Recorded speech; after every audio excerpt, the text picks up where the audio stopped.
She said mainly during the Intifada in Palestine, some people are killed there by the Jews, and the local people, they bury them and they take them as martyrs. They do not wash them before the burials, even they do not wrap them in the coffin. Wash them before the burial? No. They say they are martyrs. Yes. See, as far as those who are wounded in the war or in accidents, I think whether they are martyrs or not martyrs, perhaps washing will not do good to the corpse. And perhaps like that they are buried.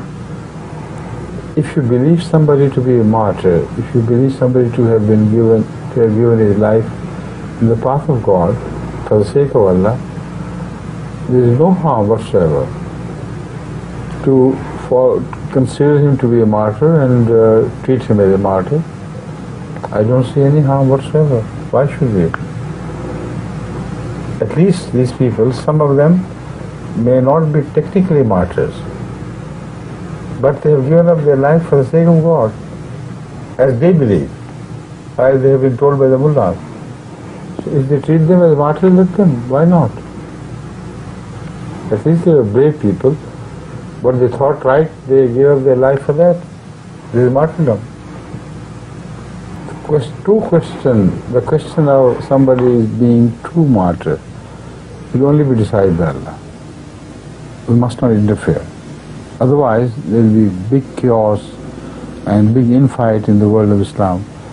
Look at the Iranians when they fought Iraqis.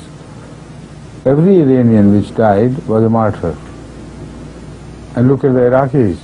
Every Iraqi which died was a martyr. How could both opposing armies be martyrs? So we should not take up this schedule unnecessarily for anyone. We should neither side with Iranian nor Iraqis. Let them treat their dead with respect, and they have every right to treat them as martyrs. Both Iranians have a right and the Iraqis have a right. So let them treat them as such. We don't object. But Allah will decide whether one was martyr or the other one, or whether none of them was martyr. It will be Allah's decision.